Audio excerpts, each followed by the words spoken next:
Alam mo, si Satanas walang iniisip na mabuti. Kaya pag nag-iisip ka pa ng mabuti, ikaw pa yon, hindi pa si Satanas. Si Satanas walang iniisip na mabuti. Siya ang naka-impluwensya sa lahat ng tao sa panahon ni Noe.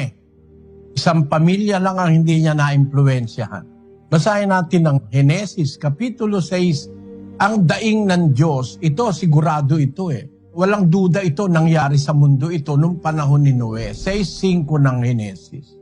Buong haka ng mga pag-iisip ng kanyang puso ay pawang masama lamang na parati. Wala na silang iniisip na mabuti noon. Masama na lamang parati. Partially nangyayari sa ating panahon yan Mga bata pa, ang sama ng mag-isip. Yayayain yung kalaro, tapos kunyari lulundag, pagkatapos papatirin, baksak yung niyaya, sabog ang bungo, patay. Bata pa yan Yung matatanda, ganun din ngayon kung mag-isip yung iba. Hindi naman lahat. Pero nung panahon ni Noe, ang nakita ng Diyos, ang Diyos nakakakita ng lahat ng bagay. Sabi niya, nakita ng Panginoon mabigat ang kasamaan ng tao sa lupa. Ang buong haka ng mga pag-iisip ng kanilang puso, pawang masama lamang parati.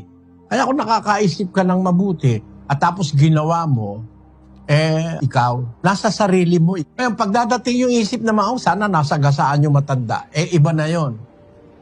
Meron nang pumupunta sa'yo na demonyo. Huwag kang papayag. Kaya pag naisip mo mabuti, gawin mo agad Huwag mong ililiban. Magsasawa rin yan. Lalayasan ka niyan. Labanan mo lahat yung naiisip mong masama. Huwag kang papayag yung idinidikta ng masama. Kasi si Satanas lang naman ang hindi nag-iisip ng kabutihan. Mga anghel ng demonyo. Walang kabutihang naiisip yung mga yon. 8:44 ng Juan. Pakinggan nyo. Kayo'y sa inyong amang dyablo, at ang mga nasa ng inyong ama ang ibig ninyong gawin. Siya'y isang mamamatay tao buhat pa ng una, at hindi nananatili sa katotohanan, sapagkat walang katotohanan sa kanya. Katotohanan sa kanya. Di lahat ng nasa kanya kabaligtaran ng katotohanan. Walang katotohanan sa kanya. There is no truth in him. Kaya walang mabuti kay Satanas Puro kawalang hiyaan ang iniisip noon laban sa Diyos at sa kanyang mga lingkod. Kaya kung nakakaisip ka ng mabuti, pasalamat ka sa Diyos, hindi sira ulo mo.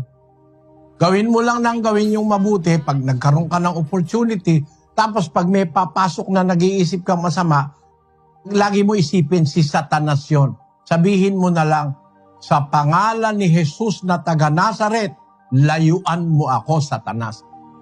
Yun ang sasabihin mo. Eksakto, yun ang sabihin mo. Sa pangalan ni Jesus na taga Nazaret, layuan mo ako, Satanas.